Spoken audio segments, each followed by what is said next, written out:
오늘은 시편 1편을 함께 살펴보려고 합니다. 오늘은 시편 1편을 전체를 좀 다루기보다 시편이 어떤 책인지, 그리고 시편 1편과 2편 그리고 1절에 대해서 함께 살펴보면 유익할 것 같습니다. 네. 여러분들은 시편을 자주 읽으시나요? 아니면 가끔 읽으시나요? 아니면은 네. 시편은 교회가 참 사랑해온 책이고 앞으로도 교회가 사랑하는 책이 될 것 같습니다. 네. 사실 시편이 단순한 찬양의 가사라기보다는 성도들이 고난받을 때 이 시편을 통해서 위로를 받고 또 감사의 제목이 있을 때 이 시편의 가사를 통해서 하나님께 찬양을 올린 그런 성경입니다. 많은 성경들이 있지만 이 시편은 특별히 신자들이 이 땅을 살아가면서 하나님께 고백하고 때로는 하나님께 원망도 하고 그 하나님께 감사도 하고 하나님을 믿음으로 찬양했던 그러한 신자들의 고백을 아름답게 배열해 놓은 그런 이제 성경이죠. 그래서 시편을 통해서 하나님께서 오늘도 우리 성도들 만나고 계십니다.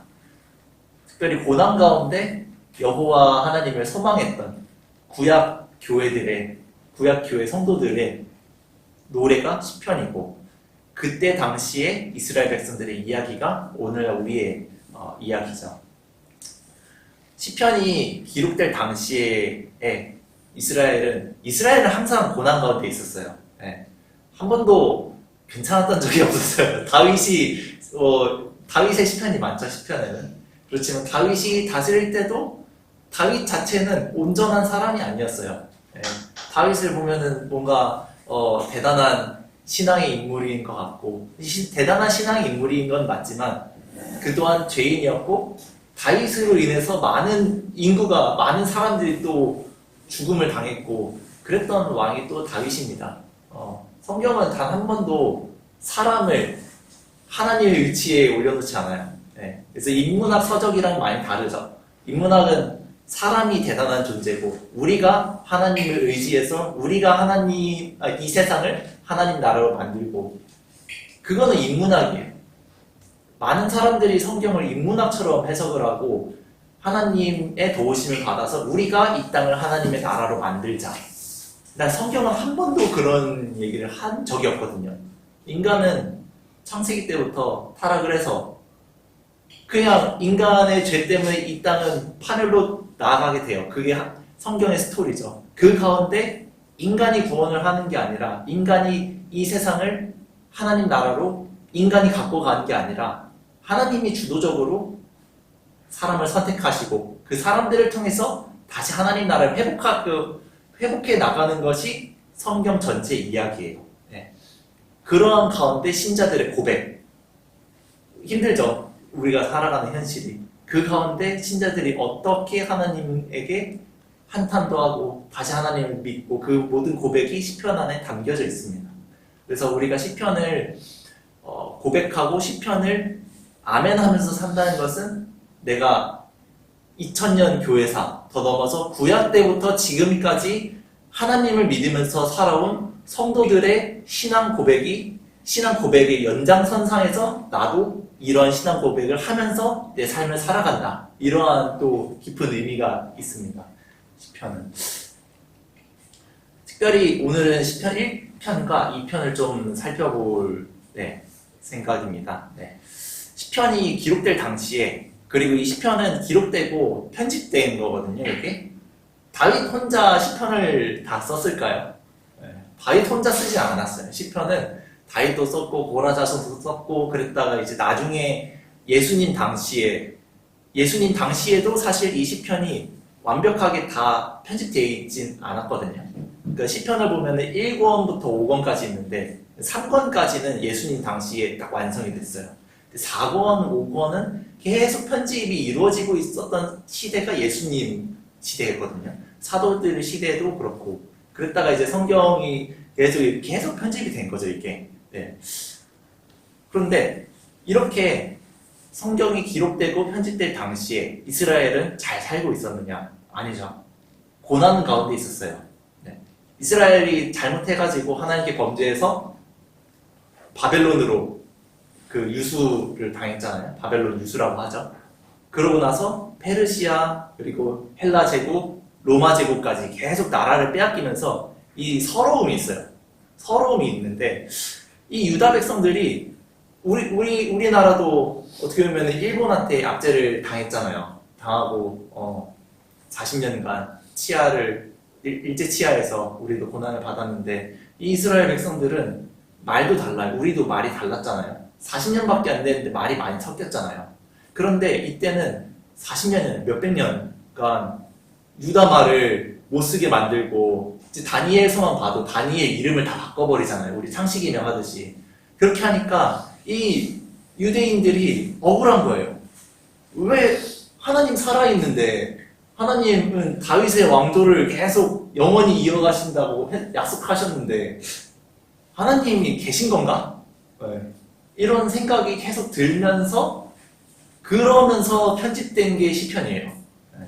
시편이 한꺼번에 이게 단번에 완성된 게 아니라 그래서 시편을 여러분들이 150편이니까 엄청 길잖아요. 그런데 이 150편은 결국 하나의 신앙 고백을 얘기를 해줘요. 그것은 무엇이냐면은 하나님이 과연 있는가? 이것이 시편 1편 1권부터 3권까지 그러면서도 하나님을 우리가 믿습니다. 4권, 5권은 크게 보면은 1권, 3권에서 이스라엘 백성들이 막 하나님 계십니까? 막 악인들이 이렇게 막 창궐하는데 우리 힘듭니다라고 막 탄원을 하잖아요. 그것에 대한 하나님의 대답이 4권과 5권에 나와 있어요. 네. 4권에는 왕이 즉위하는 그런 이제 시편이 많이 나오거든요. 여호와께서 다시 왕으로 등극하셔가지고 이 세상을 다스리는 것이 5권에 나와요. 하나님이 다스리신다. 그리고 다스리는 하나님 나라에서 지금 고난받는 너희 성도들도 같이 다스릴 거다. 이게 시편의 메시지거든요. 성경 전체의 메시지가 시편 안에 다 요약이 되어 있어요. 네. 그만큼 깊이도 있고 어떻게 보면 그런 가운데 우리한테 실질적으로 위로가 많이 되는 그런 말씀이 시편이에요. 네. 어쨌든 이런 상황 가운데 하나님 백성들이 계속 이 하나님 말씀을 언약을 기억하고 있었죠. 네. 고난받는 이스라엘 백성에게 하나님이 과연 계신지 이런 것들은 굉장히 화두였어요. 그러한 유다 백성들에게 하나님께서 이렇게 대답을 하시는 거예요. 복 있는 사람, 즉 그의 기름 부음 받은 자에게 입맞추라. 이것이 시편을 통해서 고난받는 성도에게 하나님께서 주시는 메시지거든요. 네. 그래서 시편 1편에 복 있는 사람은 결국 2편에 그의 기름 부음 받은 자 메시아라고 우리가 제가 쭉 이제 설명을 드릴게요. 네, 우린 보통 복 있는 사람 하면은 말씀을 열심히 읽는 우리 유진이 같은 친구들을 생각하잖아요. 그래서 이제 말씀에 거하고 그래서 하나님 말씀을 이렇게 그 차원의 그런 단순한 유초등부 수준의 말씀이 아니에요. 시편은 엄청 깊어요. 결국 예수님까지 나아가는 말씀이거든요. 이 시편 자체가. 네. 그래서 죄악이 관영한 세상 가운데 고난받는 교회에게 하나님께서 주시는 위로는 시편을 통해 주시는 위로는 이거예요. 메시아 예수에게 입맞추라. 그에게만 소망을 두고 그를 고대하며 기다리라. 이걸 좀 한자어로 대망하라 이렇게 또 표현을 할 수가 있죠. 메시아를 대망하라. 네. 이것이 하나님의 메시지예요. 사무엘상 7장에 다윗이 왕이 되고 난 다음에 다윗이 하나님께 집을 지어드리고 싶었어요. 그래가지고 하나님 제가 하나님을 위한 성전을 짓겠습니다. 이렇게 하니까 하나님께서 이렇게 가로치고 웃으시면서 이렇게 말씀하시는 거죠. 네가 나를 위해서 집을 짓겠다는 말 하지 마라. 내가 너의 집을 지어주겠다 하면서 이제 이렇게 말씀을 하셔요. 내 수완이 차서 내 조상들과 함께 누울 때 내가 내 몸에서 날 내 씨를 내 뒤에 세워 그의 나라를 견고하게 하리라. 그는 내 이름을 위하여 집을 건축할 것이요 나는 그의 나라 왕위를 영원히 견고하게 하리라. 사무엘상 7장 12절에서 13절 말씀입니다. 다윗이 자기가 왕이 되는데 하나님의 집은 너무 초라해요. 아직 그 다윗의 장막이라고 텐트 안에 있거든요. 여호와의 궤가 텐트 안에 있으니까 보기에 너무 하나님이 안쓰러운 거예요. 하나님이 다윗이. 그래가지고 하나님 너무 안쓰러운데 내가 집을 멋있게 지어드려야지 하는데 하나님의 대답은 네가 나를 위해서 집을 짓는다고? 말도 안 되는 소리 하지 마라 하면서 내가 너를 위해서 집을 지어줄 건데 그 집이 뭐냐? 너에게서 난 씨가 있다. 씨는 이제 자손이 있는데 이 씨가 그 나라를 견고하게 하고 나는 그의 왕국을 영원히 견고하게 한다. 이게 하나님의 약속이죠. 하나님의 약속인데 결국 다윗의 왕국, 그러니까 다윗에부터 난 솔로몬 그리고 유다는 망했어요. 지금 시편을 읽는 사람들은 유다가 망한 상태에서 지금 우리나라로 말하면 지금 일제 치하에서 일본으로 다 건너가지고 일본 말을 쓰면서 한국어도 못 써요. 일본 말을 쓰면서 그렇게 살고 있는 거예요. 그러니까 이제 우리나라 말 사전을 편찬하려 해도 말을 다 까먹은 상태죠. 우리나라로 치면은. 그러니까 얼마나 억울해요. 이렇게 나라를 빼앗기고 지금 힘들게 노예 생활을 하는 것도 힘든데 이스라엘 백성들한테 어떻게 보면 더 큰 고통은 뭐였냐면은 하나님을 우리가 믿었는데 어떻게 보면 배신감이 드는 거죠. 하나님 계십니까? 하면서 그게 이스라엘 백성 이 시편에 쭉 나오는 그런 이제 정서예요. 그러니까 시편을 읽고 시편으로 예배했던 사람들은 그렇게 하나님에 대한 원망, 하나님에 대한 그러면서 내가 지금 힘드니까 나의 삶에 대한 그런 서러움 그러면서도 하나님께서 분명히 약속하셨는데 우리나라는 지금 유다는 망했는데 이 하나님의 약속이 과연 취소가 됐는가? 이것을 가지고 계속 씨름. 우리도 신앙을 가지고 씨름하잖아요. 그 사람들도 계속 씨름을 했어요.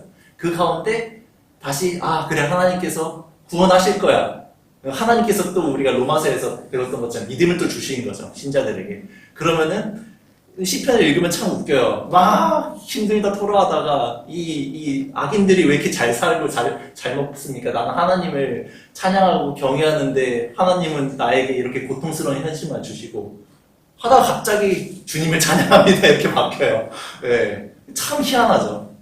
이거는 그러니까 시편을 이 심리학적으로나 정신의학적으로 분석을 하면은 말이 안 돼요. 갑자기 정신질환이 있는 사람처럼 갑자기 또 하나님 찬양하다가 그러니까 일반 사람들이 믿음으로 해석하지 않으면은 제대로 볼 수가 없는 책이 시편이에요. 어쨌든 그런 절망스러운 상황 속에서도 하나님의 약속을 믿는 믿음으로 나아간 거죠. 그래서 시편 전체 구조를 우리가 이렇게 좀 살펴보고 이게 어떤 당시에 어떤 사람들이 읽었는지 이거를 알아보는 것이 우리가 시편을 읽을 때 우리에게 큰 유익이 됩니다. 이게. 그래서 시편 1권에서 3권은 이미와 아직 이미이만 하나님의 나라. 지금 구약 백성들은 이미 여호와의 백성으로 살아가고 있잖아요. 그러나 아직 메시아가 아직 안 왔어요. 성도들의 어떠한 모습으로 이 땅을 살아가는가를 알 수 있다면은 4권과 5권은 이렇게 탄식하고 절망하는 가운데서도 하나님을 향한 믿음을 잃지 않은 성도들, 우리 같은 성도들이죠. 이 하루하루를 사실 힘든 삶 가운데 하나님을 의지하면서 살아가고 있잖아요, 우리가. 이러한 우리에게 하나님이 어떻게 대답을 해주시는가, 그 대답을 우리가 들을 수가 있죠. 대화예요. 시편은 하나님과의 대화. 그래서 그 대화를 깊이 묵상을 해보면 우리 신앙에 참 큰 유익이 있습니다. 시편 오늘은 1편을 전체를 다루기보다 좀 이렇게 시편 여러 개를 좀 비교해가면서 하나님이 시편 전체를 통해서 주시는 그런 메시지를 좀 살펴보면 좋을 것 같은데요.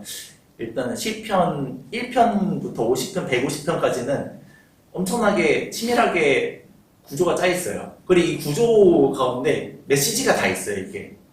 일단 시편의 첫 번째 편 노래인 시편 1편.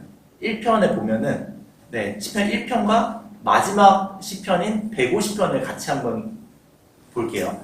시편 1편은 복 있는 사람이 여호와의 율법으로 살아가고 있어요. 근데 이 복 있는 사람은 이따가 또 살펴보겠지만 행복한 사람이거든요. 이 복이란 거는 히브리어로 이제 행복이란 뜻이에요. 행복한 사람이에요. 근데 그냥 어린아이들처럼 천진난만하게 행복한 사람이 아니라 악인들이 드글드글한 그런 곳에서 행복한 사람이에요. 굉장히 이게 말이 되나 싶을 정도로 그런 사람이거든요. 이런 사람이 여호와의 율법으로 악인들이 창궐한 곳에서 살아가는데 하나님께서 그들을 의인이다, 의롭다, 올바르다 인정을 하시고 하나님께서 그들을 이제 악인들과 구별되는 우리 같은 교회의 무리로 의인들의 회중으로 모아두세요. 자, 그런데 시편 150편을 보시면은 이러한 복 있는 사람이 하나님을 어떻게 찬양하냐면 할렐루야로 찬양해요. 할렐루야. 할렐루야라고 찬양을 하시면서 하나님의 능하신 행동을 찬양하고 그의 지극히 위대하심을 찬양해요.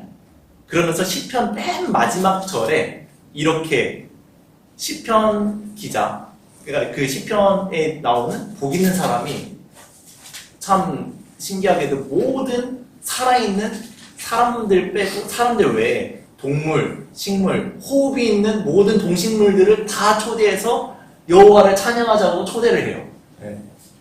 하나님의 구원은 우리 사람만 구원하는 게 아니라 나 자신만 구원하는 게 아니라 예수님을 머리로 해서 예수님과 연합된 교회를 구원하신 거고요.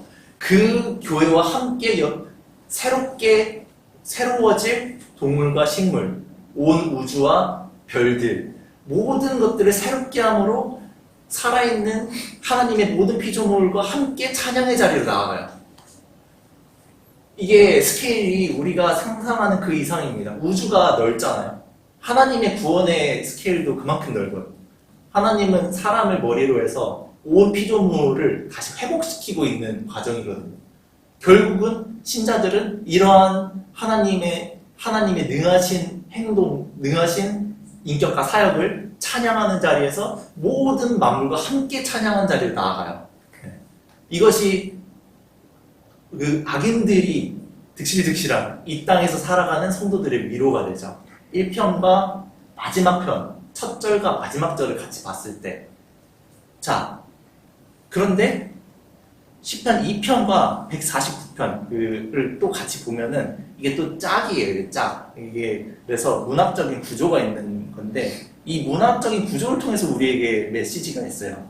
시편의 두 번째 노래인 시편 2편과 끝에서 두 번째 시편인 149편을 같이 볼 때 하나님께서 성도들에게 어떤 위로를 또 주시는지를 함께 볼 수 있어요. 시편 2편은 이 세상이 여호와와 그의 기름 부은 자를 받은 자를 대적해요. 막 대적을 하는데 이 기름 부음 받은 아들이 성자 하나님이시죠. 예수 그리스도께서 철장으로 열방을 깨트리시고 질그릇같이 부수시리라. 이거는 이제 여러분들도 잘 아는 그런 말씀일 거라고 생각이 들어요. 결국 세상은 여호와 하나님을 대적해요. 대적하지만 하나님께서 비웃으셔요. 비웃으시면서 너네 그런 거 아니다. 곧 내가 나의 아들을 이 거룩한 산 시온에 세워서 철장, 이 무기로 이제 요한계시록에 보면 말씀의 검이라고 나와요. 말씀의 검으로 너희를 다 쳐서 부순다. 완전히 소멸시킨다. 그러면서 교훈을 받아라. 그의 아들에게 입맞추라. 입맞추지 않으면은 너희가 완전히 파멸한다. 시편 2편은 이렇게 나오거든요. 그런데 시편 우리 149편 한번 함께 보면 좋을 것 같습니다. 시편 149편 한번 펼쳐볼까요? 149편에 보시면은 5절에서 9절 제가 읽을 테니까 여러분들 눈으로 같이 따라와 주시면 될 것 같습니다. 성도들은 영광 중에 즐거워하며 그들의 침상에서 기쁨으로 노래할지어다.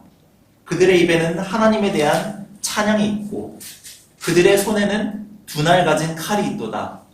이것으로 문 나라에 보수하며 민족들을 벌하며 그들의 왕들은 사슬로 그들의 귀인은 철고랑으로 결박하고 기록한 판결대로 그들에게 시행할지로다. 이런 영광은 그의 모든 성도에게 있도다. 할렐루야. 네.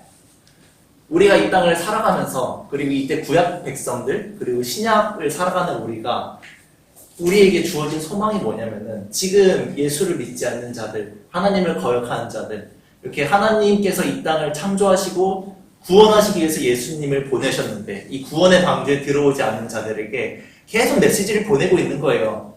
이곳에 구원이 있다. 그런데 그들이 하나님을 대적한다라는 것은 하나님께서 제시하신 이런 구원의 길, 예수님을 믿음으로 너와 내 온 집이 구원을 받으리라. 이 하나님의 말씀을 거부하는 거죠. 이게 하나님을 대적하는 거거든요. 그들에게 하나님은 지금 하나님이 시편 2편에 따르면 비웃고 계세요. 하나님 비웃고 계시거든요. 너네 어떻게 될지 다 아는데 그러면서 하나님이 아주 분명하게 선포를 해요. 시온에 나의 거룩한 산 시온에 세웠다. 나의 아들을 내가 기름 부음 받은 메시아를 이 메시아가 예수를 거부한 너희를 직접 심판하실 건데 149편에 보면은 이 심판의 자리에 누가 있어요? 구원을 받은 성도들이 있어요. 우리가 믿기진 않겠지만 예수님과 함께 심판의 자리에서 그들을 심판하고 그들을 정죄하는 그 자리에서 우리도 함께 참여할 거예요. 그래서 지금 예수님께서 주시는 시편을 통해서 주시는 위로는 단순히 감상적이거나 심리적으로 불안한 사람, 우울증에 걸린 사람들을 치료하는 치료의 목적, 그런 테라피 정도가 아니에요. 이 성경을 그런 이제 심리학적 치료로 사용하는 사람들도 간혹 있거든요. 네. 하나님의 스케일은 광대합니다. 광대하고 우리가 상상하는 그 이상이에요. 온 만물이 새로워지는데 예수 그리스도께서 아버지 하나님께 고린도전서 15장 28절에 보면은 만물을 그에게 복종하게 하실 때 그 아들 자신도 그때 만물을 자기에게 복종하게 하신 이에게 복종하게 되리니 이때 이제 다른 사본에 스스로 복종하신다 이게 나와요. 스스로 복종하게 되리니 이는 하나님이 만유의 주로서 만유 안에 계시리라 하심이라. 예수님께서 이 모든 만물을 심판하신 후에 성도들과 함께 나라를 아버지께 바쳐드리고 하나님께서 예수님은 하나님이시지만 스스로 아버지께 복종을 하세요. 그날에 예수님께서 재림하신 그날에 그때 우리가 아들 하나님과 함께 이 심판에 참여한다는 거죠. 얼마나 복되고 영광스러운 말씀입니까? 성도들에게 주시는 위로는 단순히 너희가 지금 고통받지만 내가 너희 병을 낫게 해줄게. 그리고 또한 지금 살아가는데 돈이 얼마 없지. 그러니까 이제 하나님 잘 믿으면은 내가 곧 부자 되게 해줄게. 그런 째째한 하나님이 아닙니다. 하나님의 스케일은 온 세상을 하나님을 대적하는 자들 다 뒤집어 엎으세요. 다 뒤집어 엎으시는데 그때 복 있는 자, 예수님, 그리고 예수님을 닮은 우리 복 있는 자들, 우리가 함께 심판에 참여하고 그때 요한계시록에 나오는 그 제단 아래에서 언제 우리의 이 피를 갚아주실 겁니까? 하는 그들의 원한을 하나님께서 갚아주세요. 성경의 스토리는 단순히 인간을 위로하는 차원이 아니라 세상을 뒤집어 엎는 하나님의 메시지예요. 그러한 메시지가 1편에도 나오고 2편에도 나와요. 네. 그러한 하나님의 놀라운 경륜이거든요. 경륜. 이런 경륜의 가운데 우리에게 보여주신 만큼 보는 거예요. 사실 우리는 보여주신 만큼은 우리가 최선을 다해서 볼 수 있어야 돼요. 이 안에서 시편을 바라볼 때 이러한 말씀들을 우리가 읽을 때 우리에게 놀라운 위로가 된다는 거죠. 네. 이제 시편 1편과 2편을 우리가 함께 좀 살펴보면 좋을 것 같아요. 시편 1편과 2편은 여러분들이 나중에 시편을 묵상하실 때 1편과 2편을 염두에 두시고 모든 시편을 한번 보시면은 시편을 바르게 이해할 수 있는 통로가 됩니다. 그만큼 1편과 2편은 중요해요. 1편과 2편은 학자들은 자매 시편이라고 하거든요. 서로 닮았다, 이게 닮았다라는 건데 닮은 구석이 굉장히 많아요. 서로 닮아서 의미를 서로 이렇게 주고받거든요. 1편은 토라의 말씀, 그러니까 이제 여호와의 율법이 굉장히 중요하게 얘기가 되잖아요. 그래서 토라에 참여하는 시편이고 두 번째 시편은 메시아입니다. 1편에 보면은 복 있는 사람으로 시작을 하죠. 성경을 좀 보시면서 보면 좋을 것 같은데, 복 있는 사람은 나오는데 시편 2편 맨 마지막 절 보면은 맨 마지막 절에 여호와께 피하는 모든 사람은 다 복이 있도다. 복이 뭐냐라고 얘기했을 때 우리는 이제 기복주의 목사님, 기복주의를 설교하시는 목사님들과 같이 뭐 하면 복이고 뭐 하면 복이고 이런 이제 너무 낮은 수준의 복을 생각하지 않았으면 좋겠어요. 우리는 하나님의 말씀이 말씀하시는 복이 무엇인지를 배우고 그 복이 아멘 하면은 하나님께서 인정하시는 성도로 살아갈 수 있습니다. 어쨌든 복으로 시작해서 시편 2편은 또 복으로 끝나요. 시편 1편을 보면은 지금 복 있는 사람이 길에 서 있거든요. 길. 지금 길이 있어요. 죄인들의 길에 서지 아니하며. 시편 2편도 맨 마지막 절에 보면은 여호와께 피하는 그 길에 나오는데 그의 아들에게 입맞추라. 그렇지 아니하면 진노하심으로 너희가 길에서 망하리니. 다 지금 길에 서 있어요. 1편도 복 있는 사람이라 악인들이 길에 있고 지금 2편도 악인들이 지금 길에 서 있어요. 자, 1편 마지막도 망할 것이다. 2편 마지막도 진노하심으로 너희가 망할 것이다.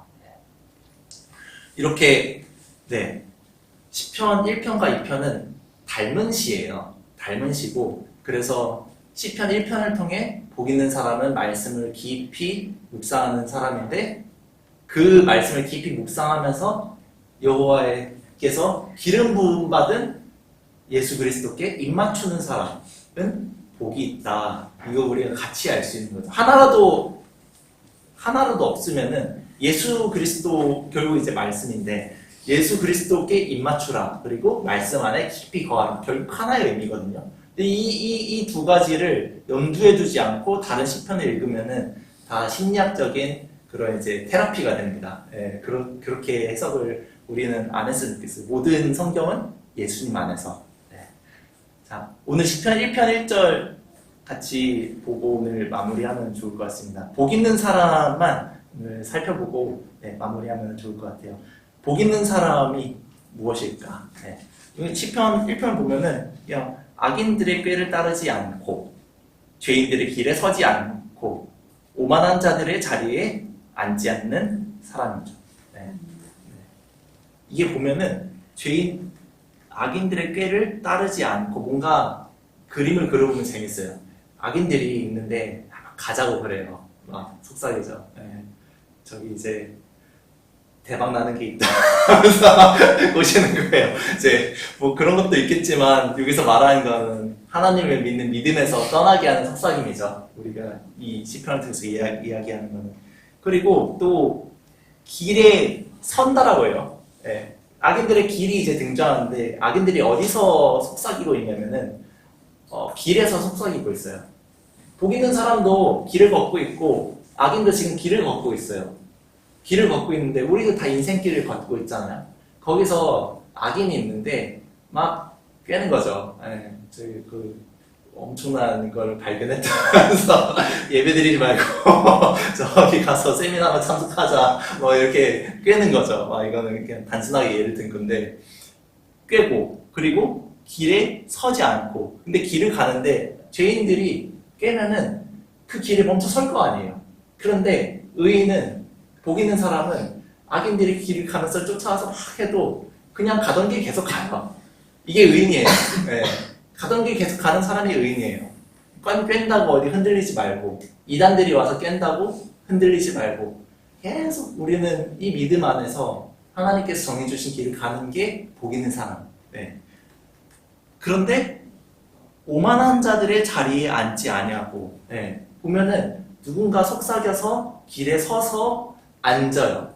이게 어떻게 보면은 죄에 점점 발을 담그고 있다라는 그런 이제 또 이미지죠. 네. 근데 앉지도 않아요. 그냥 이제 죄인들이 이렇게 생각을 해볼 수가 있어요. 네, 악인들이 있는데 악인들이거든요. 숫자가 많아요. 우리는 숫자가 적죠. 악인들은 숫자가 기본적으로 많습니다. 네, 돈도 있고 명예도 있어요. 저기 가면은 엄청나게 좋은 곳이 있대 하면서 어떤 사람은 서요. 서가지고 잠깐만 있어봐 쓰고, 어떤 사람은 우리 가는 길 앞에 그냥 주저앉아버려요. 앉아가지고 이제 길을 막는 거죠. 네. 뭐 교회 다녀봤자, 예수님 믿어봤자 뭐가 좋냐, 이렇게 주저앉아버리고, 우리가 볼 때 복 있는 사람도 심리적으로 요동쳐요. 예, 요동치죠. 그런데 이 시편에 있는 이 기자는, 이 복 있는 사람은 요동이 없어요. 네. 요동이 없이 그냥 갑니다. 가던 길 계속 가고, 그 마음 가운데 율법이 심겨진 사람이죠. 네. 사실 그래서 결론부터 말씀을 드리면, 이 복 있는 자는 예수님을 가리키고 예수님 안에서 예수님의 길을 걷는 우리들을 가리켜요. 네. 복 있는 사람이면 이렇게도 생각을 해볼 수가 있어요. 하나님께 복을 받은 사람은 악이 없는, 악인들이 없는 곳에서 살아야지 복 있는 사람이 아닐까. 네. 이 복이라는 거는 뭐 히브리어로 아시엘 하이시라고 이제 행복한 사람이거든요. 행복한 사람. 네. 기본적으로 해피니스가 있어요, 뜻에. 행복한데 1절부터 우리는 그냥 시편이니까 멋있어 보이잖아요. 멋있어 보이고 뭔가 아름다워 보이는데, 이 시편을 시편의 세계, 그러니까 시편의 세계에 들어간다는 것은 시편에 있는 말씀 한자 한자를 여러분들이 깊이 보면서 시편이 기록된 말씀이 지금 그리는 그 세계 안으로 여러분들이 들어가서 보면은 이것처럼 모순되는 게 없어요. 행복한 사람인데 악인들이 많아요. 지금 악인들이 많은데, 악인들이랑 지금 고속도로가 다른 게 아니라 같은 길을 지금 가고 있는 거예요. 우리도 이제 살아가면서 많은 예수님을 믿지 않은 사람들과 같은 길을 걸어가잖아요. 네, 비슷해 보이는 길이죠. 네, 결국은 다르지만. 근데 그 가운데 걸어가는데 행복하다는 거죠. 네. 어떻게 복 있는 사람이 주변에 이렇게 많을까? 악인들의 꾀가 넘쳐나고 죄인들의 길에 들어서게 하는 유혹이 난무하고 교만과 허영심을 부추기는 세상에 살지만, 이 사람이 행복할 수 있는 이유는 오직 여호와의 율법을 즐거워하며 그 율법의 가르침을 되뇌이며, 주야로 묵상한다는 것은 삶의 현장 가운데서 언제나 이 말씀의 가르침을 품으면서 살아간다는 거예요. 네. 우리가 어떻게 밤낮으로 성경만 보면 살 수 있습니까? 아니죠. 성경이 가르치는 교훈이 있는데, 신자로 하나님의 백성으로서 이 교훈을 우리가 살아가는 삶의 가정 가운데, 삶의 현장 가운데 마음속에 품고 그 말씀의 기준이 나의 선택의 기준이 되는 삶을 이야기를 해요. 네. 그러면서도 그 말씀 그 자체이신 예수님과 신비한 연합 가운데 항상 기도하면서 살아간다는 거죠. 네. 예수님은 이 시편 1편에 행복한 사람을 설명을 해줍니다. 네, 예수님의 설명이 있어요. 네, 우리가 흔히 얘기하는 복된 사람과 얼마나 차이가 나는지, 네, 한번 제가 예수님의 시편 1편의 해설을 읽어드리겠습니다. 마태복음 5장입니다. 심령이 가난한 자는 복이 있나니. 네. 이 헬라어 원문을 보면은 복되도다라고 선포가 나와요. 헬라어 원문은 그냥 복되도다라고 해서 복 있는 사람은 그대로 예수님은 그대로 가져가요. 복되도다. 심령 가난한 자, 천국이 그들의 것이며 애통하는 자는 복이 있나니 그들이 위로를 받을 것이며 온유한 자는 복이 있나니 그들이 땅을 기업으로 받을 것이며 의에 줄이고 목마른 자, 긍휼히 여기는 자, 마음이 청결한 자, 화평하게 하는 자, 의를 위하여 박해를 받는 자, 나로 말미암아 욕을 받고 너희를 욕하고 박해하고 거짓으로 너희를 거슬러 모든 악한 일을 막한 말을 할 때 복이 있다. 그래서 예수님의 위로는 기뻐하고 즐거워하라. 하늘에서 너희의 상이 큼이라.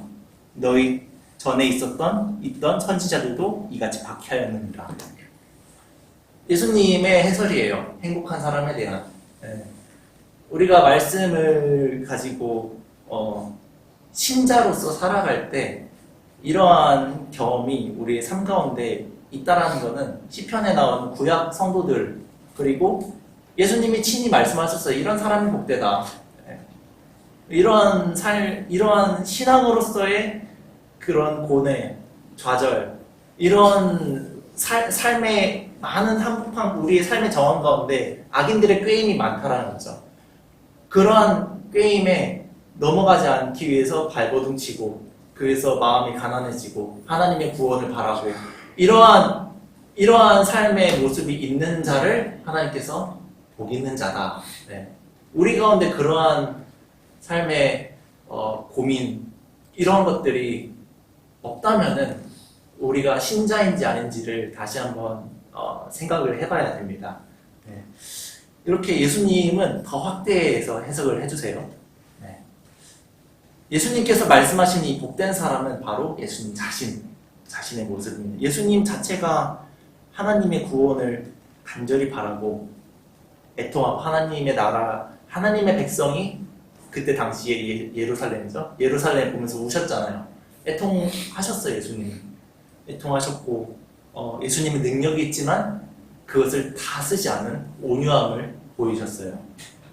의에 줄이고 목말라셨고 하나님의 백성들을 긍휼히 여기셔서 그들을 영적으로도 구원하시고 종국에는 육적으로도 그들을 구원하실 표징들을 많이 보여주셨어요.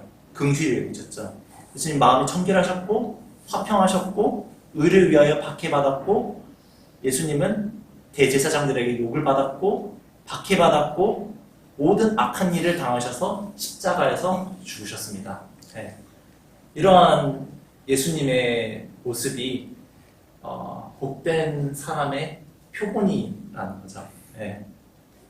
이게 얼마나 아이러니해요. 그럴 때 시편 우리가 살펴본 149편, 150편 하나님의 능하신 일들과 하나님의 구원 그리고 종국에 하나님께서 행하실 그 모습을 믿음으로 바라보면서 살아간다라는 거죠.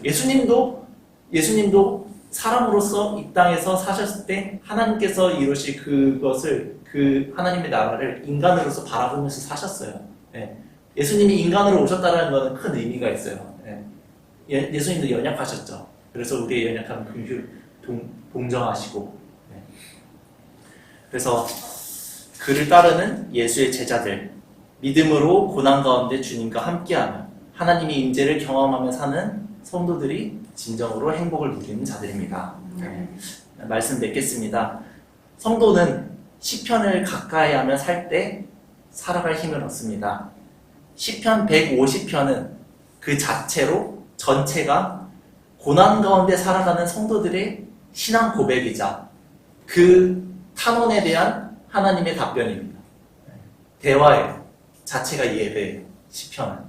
그래서 구약 백성들은 시편을 예배 때 많이 사용했고 종교개혁자 돈 칼빈은 시편 한 편 한 편에 곡절을 붙여서 찬송을 다 만들었어요. 예배 때 사용했죠. 그만큼 시편은 중요한 우리의 신앙의 자산이에요. 이 자산을 놓치면서 살면은 우리 신앙에 큰 손실이 있습니다. 1편에서 3편까지는 하늘 소망을 품고 살아가는 성도들의 탄원과 찬양이 담겨져 있고 4편과 5편은 왕으로 등극하신 메시아, 그의 나라가 영원하다는 것을 송축하는 찬양으로 가득해요. 종국은 온 땅과 우주 만물이 여호와를 찬양하는 것으로 끝나죠. 그래서 시편을 통해 복 있는 자, 즉 예수님을 우리가 가까이 하길 소망합니다. 예, 이 땅에서 악인들의 꾀가 넘쳐나고 죄인들의 길로 이쪽으로 가자는 유혹한 소리가 난무해요. 교만과 허영심을 부추기는 헛된 가르침. 유튜브에 너무나도 많아요. 여러분 성경을 봅시다. 저는 유튜브를 보지만 성경을 보기를 원해요. 성경이 답이에요. 네, 정말 네, 진짜 요즘은 좀 간절함이 생겼어요. 성경을 봅시다, 여러분. 네, 성경에 답이 있어요. 네. 성경의 렌즈로 유튜브를 바라보시길 바랍니다. 네. 그 가운데 말씀으로 함께 하신 하나님만 바라보며 소명의 길을 걸어가신 예수님을 우리가 바라보고 그 주님 안에서 우리도 주님께서 가지신 참 행복을 함께 예수님과 함께 누리며 고난의 길을 신실하고 기쁨으로 살아가길 주님의 이름으로 소망합니다. 아멘. 기도하겠습니다. 하나님 아버지 감사합니다. 이 땅 가운데 아직 주님께서 계시는가 의문이 들 때가 참 많고 우리 자신을 봐도 내가 성도로서 과연 합당한 삶을 이 땅 가운데 살아가고 있는가 의문이 들 때가 많습니다. 주님, 그럴 때마다 의에 줄이고 목마른 자, 심령이 가난한 자, 애통하는 자가 되게 하여 주시옵소서. 주님, 진정으로 행복하게 이 땅을 사셨던 주님을 우리가 바라보길 원합니다.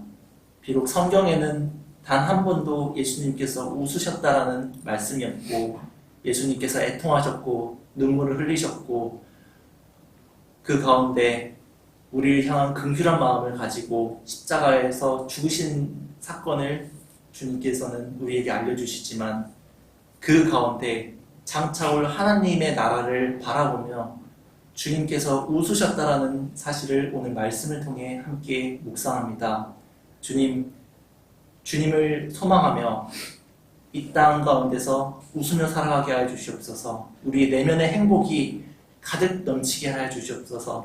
그리하여 우리의 믿음의 소망에 그 이유를 묻는 자에게 우리가 신앙으로 우리의 행복감 가운데 우리의 신앙을 전하며 주님께서 택하신 자들에게 이 행복을 전하는 주님 안에서 행복을 전하는 그런 삶을 신실하게 살아가게 하여 주시옵소서. 감사드리며 예수님의 이름으로 기도합니다. 아멘.